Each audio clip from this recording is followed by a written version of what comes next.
নমস্কার বন্ধুরা, রান্না ফটাফটের আরও একটি নতুন রেসিপিতে আপনাদের সবাইকে স্বাগত। শীতকালে বিভিন্ন ধরনের সামুদ্রিক মাছ খুব ভালো এবং টাটকা টাটকা পাওয়া যায়। তো আজ আমি তোমাদের সঙ্গে শেয়ার করব তেমনই একটা সামুদ্রিক মাছের রেসিপি। এই মাছটা হয়তো অনেকেই চিনে থাকবে। এই মাছটা হলো আমুদি মাছ। এই আমুদি মাছের স্বাদও যেমন, তেমনি আমুদি মাছের বানানো বিভিন্ন রেসিপিগুলো খেতে ভীষণ সুন্দর হয়। তারই মধ্যে একটা রেসিপি তোমাদের সঙ্গে আজকে শেয়ার করব। আজ আমি শেয়ার করব আমুদি মাছের তেল ঝাল বা ঝাল।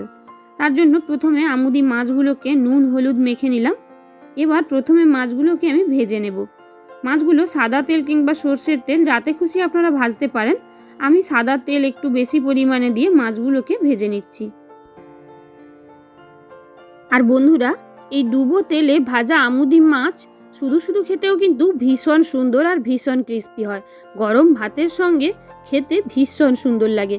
তোমরা অবশ্যই আমুদি মাছের ঝাল বানানোর সময় এভাবে কয়েকটা মাছ আগে ভেজে তুলে রেখেও খেতে পারো।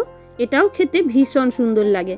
তো একটু সময় নিয়ে, আমুদি মাছগুলো যেহেতু পাতলা তাই ভাজতে খুব বেশি সময় লাগবে না। 3 থেকে 4 মিনিট সময় হাতে নিয়ে উল্টে পাল্টে মাছগুলোকে আমি ভেজে নিচ্ছি। আর দেখো মাছগুলো কত সুন্দর করে ভাজা হয়ে গেছে, দেখতেও লাল লাল হয়েছে। 2 পিঠ উল্টে পাল্টে মাছগুলো আমার ভাজা হয়ে গেছে। প্রায় 3 থেকে 4 মিনিট সময় নিয়ে মাছগুলোকে এবার তুলে নিচ্ছি। মাছগুলো তুলে নিয়ে ওই তেলে দিয়ে দিচ্ছি আর একটু সর্ষের তেল, কারণ যে কোনো ঝাল সর্ষের তেলেই খেতে বেশি ভালো লাগে। তেলের মধ্যে দিয়ে দিলাম অল্প একটু কালো জিরে আর 2-3টে চেরা কাঁচা লঙ্কা। খুব ভালো করে হাফ মিনিট মতন নেড়ে চেড়ে নিয়ে এর মধ্যে দিয়ে দিচ্ছি এবার আমি পেঁয়াজ কুচি। 2টো মাঝারি সাইজের পেঁয়াজ কুচি করে রেখেছিলাম, দিয়ে দিলাম। খুব ভালো করে নেড়ে চেড়ে নেব। আর এই ঝাল বানানোর সময় পেঁয়াজগুলোকে একদম মুচমুচে করে কখনো ভাজার দরকার নেই। পেঁয়াজগুলো হালকা ভেজে দিয়ে দিলাম টমেটোটাকেও নেড়ে চেড়ে হালকা গলিয়ে নিয়ে এর মধ্যে দিয়ে দিলাম আমি হলুদ গুঁড়ো, লঙ্কার গুঁড়ো আর নুন স্বাদ মতন। চাইলে আপনারা জিরের গুঁড়োও দিতে পারেন, তবে না দিলেও কোনো অসুবিধে নেই। এই মাছগুলোর স্বাদ এতটাই সুন্দর যে যেভাবেই রান্না করুন খেতে ততটাই সুন্দর লাগে। 2 থেকে 3 মিনিট ধরে মাঝারি আঁচে নেড়ে চেড়ে টমেটোটা একদম গলে গেলে এর মধ্যে দিয়ে দিচ্ছি আমি পরিমাণ মতন জল। প্রায় 1 গ্লাস মতন জল দিয়েছি। খুব ভালো করে নেড়ে চেড়ে মিশিয়ে নিয়ে এবার ঝোলটা ফুটে ওঠা অবধি ওয়েট করব। দেখুন ঝোলটা ফুটে উঠলে এবার আগে থেকে ভেজে রাখা মাছগুলো আমি ঝোলের মধ্যে দিয়ে দিচ্ছি। আর এই সময় যদি নুন কম থাকে স্বাদ বুঝে অবশ্যই একটু নুন দিয়ে নিতে পারেন।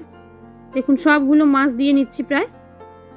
এবার খুব ভালো করে একবার নেড়ে চেড়ে মিশিয়ে নিয়ে এটাকে ঢাকা দিয়ে কিছুক্ষণ রান্না হতে দেব। খুব বেশি সময় একদমই রান্না হতে দেওয়ার দরকার নেই। 3 থেকে 4 মিনিট ঢাকা দিয়ে রাখলেই হয়ে যাবে। দেখো 3 থেকে 4 মিনিট পর ঢাকাটা খুলেছি। ঝোলটা দেখো অনেকটাই কমে এসছে আর রান্না প্রায় কমপ্লিট হয়ে গেছে। আর একবার ভালো করে নেড়ে চেড়ে নিয়ে এর মধ্যে দিয়ে দিচ্ছি আমি হাফ চামচ মতন সর্ষের গুঁড়ো। অবশ্যই এটা লাস্টে দেব, একদমই প্রথম থেকে দেওয়া যাবে না। এতেই রান্নার স্বাদটা অনেক বেশি সুন্দর হয়ে যাবে। দিয়ে দিয়েছি 1 মুঠো ধনেপাতা কুচি। আর আরও সুন্দর স্বাদের জন্য দিয়ে দেব আমি একদম 1 চিমটে মতন চিনি। চিনি না খেলে আপনারা অবশ্যই চিনিটা স্কিপ করতে পারেন। আর একবার খুব ভালো করে নেড়ে চেড়ে মিশিয়ে নিচ্ছি। রান্নাটা একদমই রেডি হয়ে গেছে। এর থেকে বেশি ঝোল শোকাবো না, কারণ রান্নাটা ঠান্ডা হওয়ার পর অনেকটাই ঝোল কমে যাবে। তো বন্ধুরা, দেখতেই পেলে কত কম সময়ে আমুদি মাছের এত সুন্দর একটা রেসিপি বানিয়ে নেওয়া গেল। আর রেসিপিটার স্বাদ এতটাই সুন্দর যে যে কেউ পছন্দ করবে। তো বন্ধুরা, রেসিপিটা কেমন লাগলো অবশ্যই জানিও। আর রেসিপি ভালো লাগলে লাইক কমেন্ট শেয়ার করে দিতে একদমই ভুলে যেও না। আর আমার চ্যানেলে নতুন বন্ধু হয়ে থাকলে যারা এখনও চ্যানেলটাকে সাবস্ক্রাইব করোনি, ঝটপট চ্যানেলটাকে সাবস্ক্রাইব করে অল নোটিফিকেশান অন করে রেখো, যাতে আমার শেয়ার করা প্রত্যেকটা রেসিপি সবার প্রথম তোমাদের কাছে পৌঁছয়। দেখা হচ্ছে নতুন কোনো রেসিপি নিয়ে। ততক্ষণের মতন টাটা।